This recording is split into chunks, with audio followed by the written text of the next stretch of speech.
Assalamualaikum warahmatullahi wabarakatuh. Hari ini kita akan belajar mengenai menulis karya ilmiah. Mulai belajar menulis ya. Jadi seperti yang saya katakan minggu lalu bahwa satu-satunya cara agar kita bisa pandai menulis yaitu dengan cara menulis, menulis, dan menulis ya. Jadi tidak ada cara lain selain kita belajar memulai untuk menulis. Nah, hari ini kita akan mulai belajar untuk menulis karya ilmiah. Nah, sebelum kita mulai belajar menulis, saya ingin tanya dulu nih pada Anda semua ya. Ketika Anda mendengar menulis karya ilmiah, apa sih yang Anda pikirkan? Apakah Anda kemudian merasa yes, ya, seolah-olah Anda memiliki ide cemerlang, ingin segera menuangkannya, semangatnya tinggi, ya, atau bingung? Mau nulis apa ya? Pengen nulis ibu, cuman bingung mau nulis apa gitu. Atau malah ini ya, pusing dan menolak. Nggak mau lah bu, ngapain sih harus nulis karya ilmiah? Apalagi karya ilmiah. Aduh, mending tulis cerpen aja deh bu. Nah, gitu ya. Jadi, mana dari tiga ekspresi ini yang menggambarkan Anda saat ini? Nah, saya harap Anda pada ekspresi yang pertama ya, yaitu semangat untuk menulis karya ilmiah. Nah, jadi kita hari ini akan belajar bersama-sama agar Anda merasa mudah untuk menulis karya ilmiah. Jangan ada keterpaksaan ya di sini ya. Baik, jadi sebelum kita menuangkan tulisan dalam bentuk karya ilmiah, hal pertama yang harus kita lakukan adalah menuangkan ide, ya, mencari ide. Ide dalam sebuah karya ilmiah itu tidak sama ya seperti ide dalam cerpen. Nah, kalau misalnya ide dalam cerpen mungkin Anda bisa mengambil dari kehidupan Anda sehari-hari. Jadi misalnya hari ini Anda perjalanan dari kos ke kampus, ya ceritanya ini sudah hilang pandeminya ya. Jadi misalnya Anda berjalan dari kos ke kampus, di jalan Anda bertemu seorang nenek-nenek, neneknya butuh pertolongan, kemudian Anda menolong, lalu Anda berkomunikasi, menemukan hal-hal yang baru. Nah, dari pengalaman itu kemudian Anda ingin menuliskannya menjadi sebuah cerpen, menjadi sebuah cerita. Itu mungkin akan lebih mudah dibandingkan kita akan mencari ide dalam menulis karya ilmiah. Nah, sebetulnya apa sih yang harus dicari pertama dalam menemukan ide penulisan karya ilmiah? Nah, ya, cara menemukan gagasan dalam menulis karya ilmiah itu dimulai dari tiga langkah sederhana ini, ya. Jadi yang pertama adalah mengidentifikasi masalah. Masalah ini bisa Anda dapatkan dari manapun, ya. Jadi kalau misalnya Anda yang suka cari masalah, pasti idenya banyak. Jadi dimulai yang pertama, hal dasar dalam menulis karya ilmiah itu adalah menemukan masalah, mengidentifikasi masalah. Semakin banyak masalah yang Anda temukan, maka akan semakin banyak ide yang bisa Anda dapatkan. Dari masalah yang sudah Anda temukan itu, lalu cobalah untuk melakukan telah kritis. Untuk apa? Untuk menemukan solusinya. Misalnya begini, ketika Anda ini di masa pandemi, ya, di masa pandemi, pembelajaran jarak jauh, tidak bisa ke kampus, tidak bisa bertatap muka, menurut Anda ini sebuah masalah atau tidak? Atau justru malah senang ya, karena bisa di rumah, Bu, bisa belajar sambil rebahan. Nah, jadi misalnya ini Anda menganggap bahwa ini sebuah masalah, masalah yang harus dipecahkan. Saya kalau di rumah, Bu, belajarnya jadi nggak semangat. Saya, Bu, kalau di rumah, belajarnya terkendala sinyal. Saya, Bu, kalau di rumah, tidak bisa menemukan konsentrasi yang penuh ketika belajar. Ini kan sebuah permasalahan, ya. Dari masalah ini kemudian Anda coba menganalisis, apa ya yang bisa saya lakukan agar masalah saya ini teratasi. Kemudian Anda melakukan telah kritis, mencoba untuk menemukan solusinya. Solusi apa yang bisa Anda temukan? Misalnya dengan belajar kelompok dengan kelompok-kelompok kecil, mendatangi guru, gitu ya. Atau misalnya Anda belajar dengan menggunakan media alam yang Anda pakai di sekitar rumah Anda, sehingga Anda merasa lebih semangat, lebih aktif, lebih kreatif. Nah, misalnya seperti itu, ya. 3 rangkaian dalam menemukan gagasan ini harus Anda lalui terlebih dahulu sebelum Anda mulai menulis karya ilmiah. Nah, hari ini kita akan membahas dulu ya, bagaimana sih caranya menemukan gagasan, bagaimana sih caranya mencari permasalahan, bagaimana sih kita menggali ide agar Anda itu memiliki gambaran dalam mencari ide kreatif sebelum mulai menulis karya ilmiah. Nah, apa sih itu gagasan kreatif gitu ya? Jadi gagasan kreatif itu bisa dikatakan sebagai kemampuan ya, kemampuan yang terkait dengan cara berpikir divergen. Berpikir divergen itu maksudnya apa? Berpikir berbeda ya. Jadi mampu memberikan alternatif jawaban yang banyak ya. Jadi kalau misalnya tadi permasalahannya A, dia bisa menemukan alternatifnya B, C, D, E, F. Nah, banyak sekali alternatif jawaban, banyak sekali alternatif solusi ya yang bisa dijadikan sebagai pemecah masalah. Nah, maksudnya kreatif di sini apa? Ya, kreatif di sini adalah melihat sesuatu itu yang berbeda dari pemikiran kebanyakan orang. Ya, semakin Anda berbeda, semakin kreatif. Yang penting berbedanya di sini atau kreatifnya di sini masih sesuai dengan jalur ya. Contohnya begini.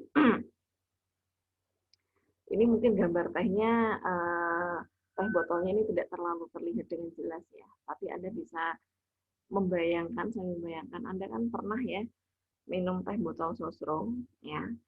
Jadi teh botol sosro itu dulu kemasannya yang pertama seperti ini. Nanti bisa Anda cari googling ya, kemasan pertama teh botol sosro itu seperti apa.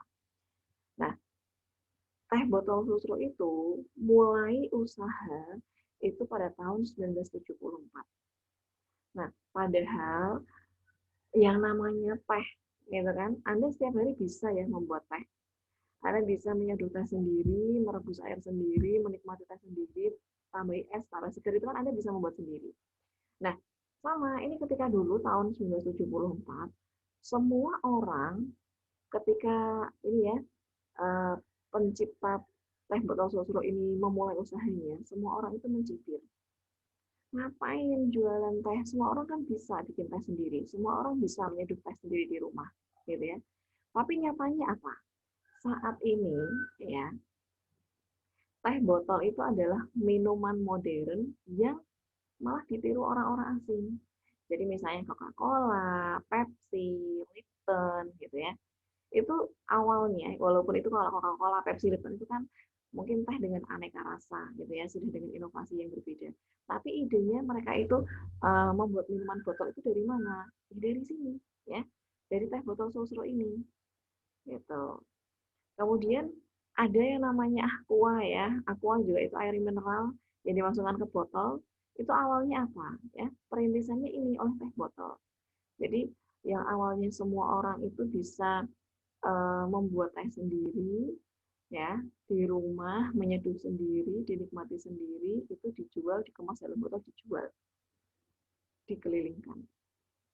Ya, ini awalnya seperti itu. Nah, dalam menulis gagasan karya ilmiah, ada beberapa tipe dalam mencari ide ya, dalam mencari ide. Yang pertama adalah tipe solutif. Tipe solutif itu kita memberikan solusi yang kreatif ya. Jadi misalnya di sini kalau misalnya Anda lihat orang jualan jeruk dengan kemasan yang pertama, jeruk saja, ya mungkin dijual 1 kilo 5.000, contoh saja ya. Ketika ini dikemas dengan pengemasan yang biasa, ya harga tidak naik, ya masih biasa 1 kilo 5.000, gitu ya. Tapi kalau misalnya Lihat, dikemas dengan kemasan yang lebih elegan, ya, dengan kemasan yang ramah lingkungan. Ini kan ada isunya ya, isu yang dikembangkan adalah ramah lingkungan, ya. Kalau misalnya plastik seperti ini kan biasa, semua orang bisa dan tidak ramah lingkungan. Nah, sekarang hal barunya atau ide barunya apa? Ya, membuat kemasan jeruk yang ramah lingkungan. Nah, ini elegan juga ya. Dengan keeleganannya ini, walaupun sederhana, harganya akan lebih mahal. Mungkin kalau kemasannya dengan plastik jaring-jaring seperti ini, yang warna merah ini, mungkin harganya 1 kilo 5.000. Kalau dengan kemasan yang lebih modern, kemasan yang lebih ramah lingkungan seperti ini, mungkin walaupun harganya sama, tapi orang akan lebih tertarik. Ya, orang akan lebih penasaran itu apa sih sebetulnya isinya itu apa sih gitu ya. Orang akan lebih banyak membeli sehingga keuntungannya lebih banyak karena lebih banyak dibeli seperti itu. Ya, jadi ini contohnya misalnya tipe gagasan mengenai inovasi kemasan makanan. Yang apa? Yang ramah lingkungan, tanpa plastik, lebih modern, lebih elegan, lebih disukai oleh masyarakat. Gitu ya. Sama-sama membungkus, tapi pembungkusnya yang ini lebih bagus, lebih ramah lingkungan. Nah, ini namanya tipe solutif. Cara mencari ide gagasan yang pertama. Kemudian berikutnya, Anda bisa juga menggunakan tipe kontradiktif. Ya. Jadi kalau misalnya Anda lihat di sini ya, ini adalah gambar seseorang yang menderita tunanetra.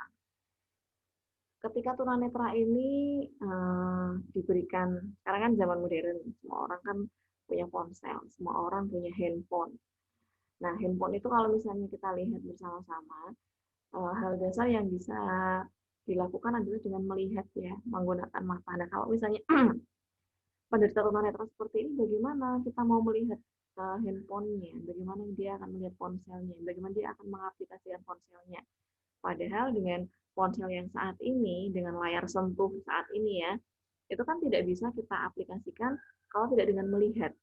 Ya kan, karena layar sentuh kalau kita mau menyentuh, mau menyentuh kembali misalnya, atau menyentuh ini ya, keyboardnya, mau mengetik sesuatu kan kita harus melihat. Nah, kalau penderita tunanetra seperti ini, bagaimana caranya? Nah, ini kita bisa menggunakan tipe yang kontradiktif. Dia tidak bisa melihat. Bagaimana caranya? Dengan menggunakan indera yang lain. Indera yang lainnya apa? Yaitu pendengaran. Nah, misalnya kita membuat ide kreatifnya apa? Smartphone tunanetra dengan sensor gerak tangan dan suara. Nah, misalnya seperti itu. Walaupun tidak bisa melihat, walaupun tidak bisa dilihat, tapi tunanetra tetap bisa akan mengoperasikan dengan apa? Dengan sensor gerak tangan dan suara. Karena itu adalah kemampuan dia, ya. Karena nggak bisa melihat, jadi kemampuan yang diunggulkan apa? Melalui pendengaran dan juga gerak tangan. Itu. Nah, kemudian contoh yang lain, ya, tipe dikotomis, ya. Jadi ini kita akan menyulap kelemahan dari sebuah kondisi menjadi keunggulan.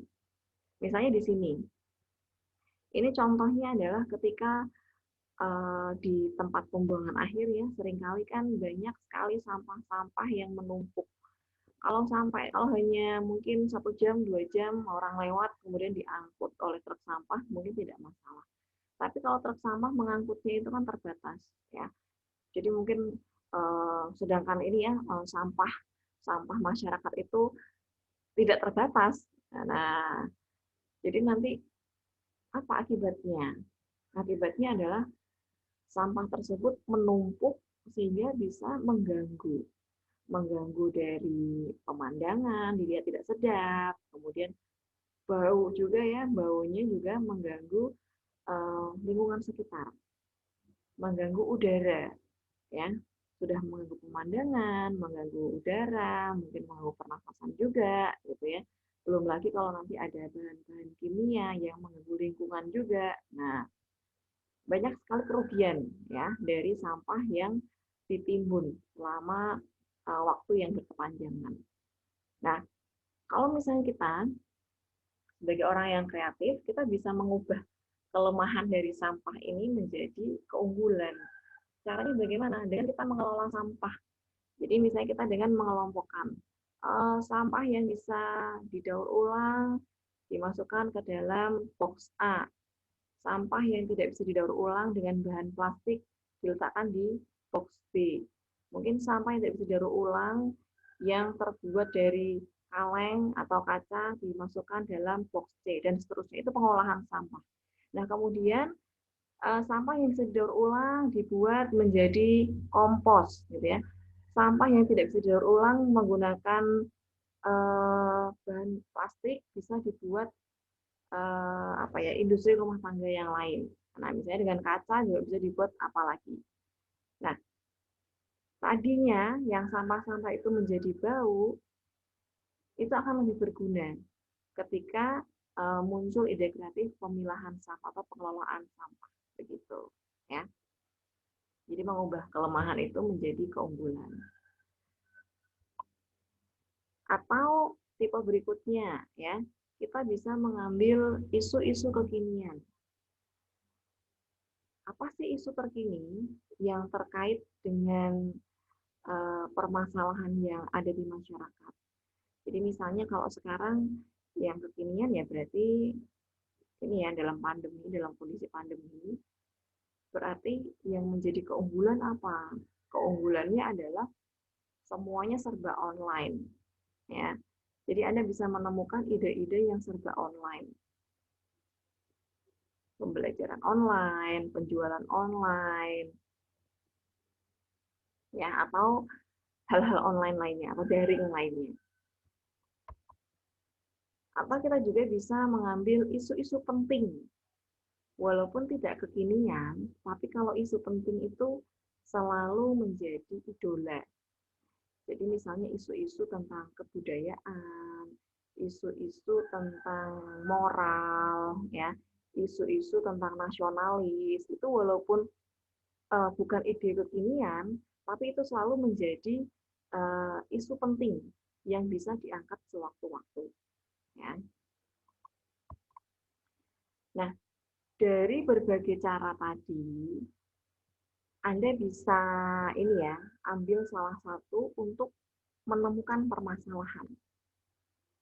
Nah, dari permasalahan itu kita kelola, kita gagas dengan apa? Memupuk kreativitas. Jadi dari masalah yang sudah Anda temukan tadi, agar menjadi ide dalam sebuah karya ilmiah, kita olah dengan kreativitas. Ya, bagaimana? Nah, memupuk kreativitas itu bukan berarti harus menemukan sesuatu yang benar-benar baru, tidak.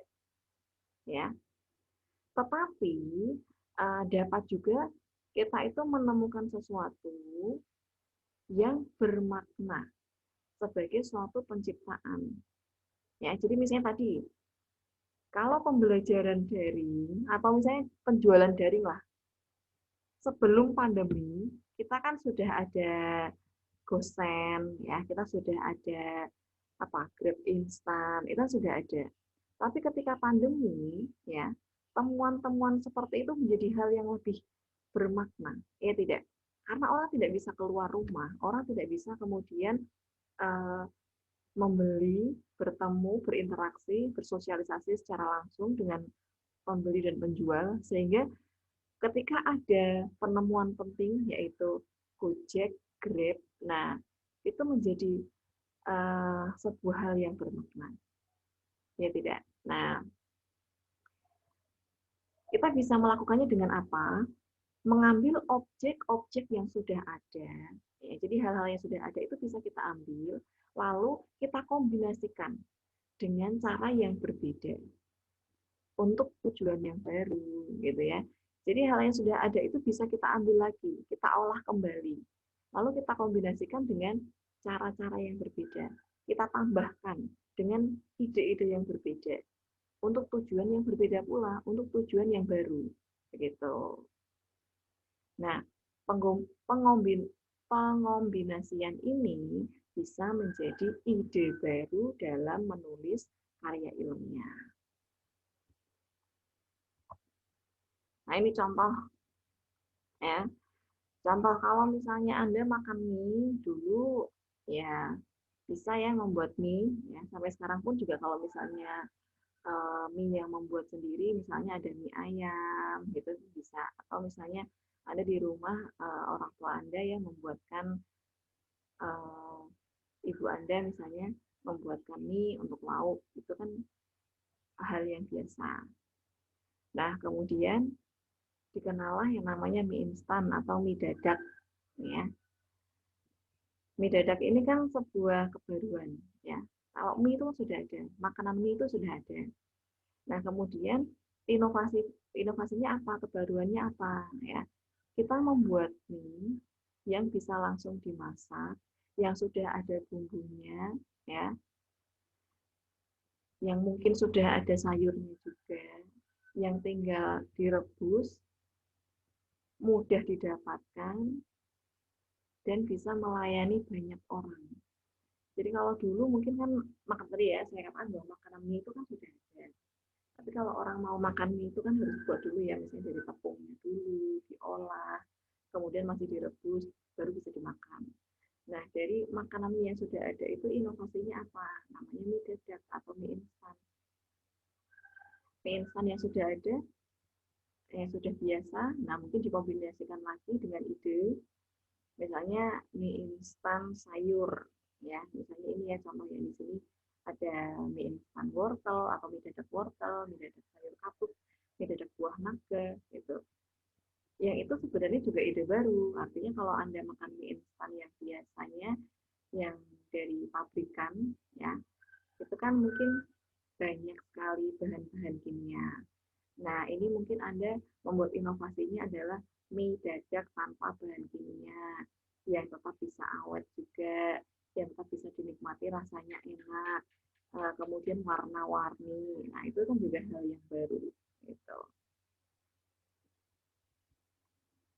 Nah, semoga dari pemaparan tadi Anda bisa sedikit terbuka ya pikirannya untuk menggali ide karya ilmiah. Nah, sebelum saya tutup, nanti tugas untuk Anda pertemuan ini adalah coba temukan permasalahan. Ya, jadi yang pertama adalah coba Anda menemukan permasalahan. Permasalahan ini bisa Anda dapatkan dari manapun ya. Permasalahan di lingkungan rumah tangga Anda, ya di sekitar rumah tangga Anda di masyarakat, atau permasalahan yang Anda hadapi misalnya dalam pembelajaran jarak jauh, atau permasalahan yang ada di kampus misalnya, atau permasalahan di rumah Anda gitu ya. Nah, dari permasalahan itu kemudian cobalah cari solusi konkret ya. Solusi konkret ini bisa berupa sebuah kebijakan ya. Jadi misalnya contoh nih, contoh kebijakan itu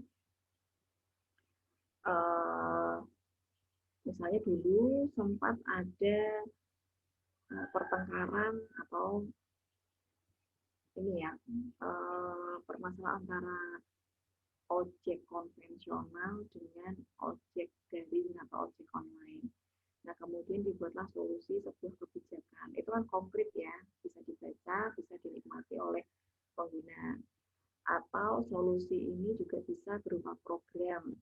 Misalnya gini, eh, anak-anak saat ini, anak-anak zaman now gitu ya, itu kan mereka seringkali bermain gawai, bermain gadget di rumah terus ya, sehingga anak kurang sosialisasi, sehingga anak mungkin jadi pemalu, mungkin gerakannya atau kondisi fisiknya itu tidak sekatan. Nah, itu kan sebuah permasalahan. Nah, misalnya solusinya bagaimana? Oh, dengan membuat sebuah program. Misalnya program Ayo Bermain di Luar. Isi programnya apa? Isi programnya misalnya kita memanfaatkan permainan-permainan tradisional yang melibatkan anak-anak, sehingga anak-anak itu bisa bersosialisasi dengan temannya, anak-anak itu bisa berkomunikasi dengan baik dengan teman-temannya, anak-anak bisa beraktivitas mengolah raga, ya. mengolahraga mereka sehingga bisa lebih cekatan. Nah, itu sebenarnya program. Jadi sebuah program yang di dalamnya ada kegiatan apa saja gitu. Atau juga bisa berupa produk.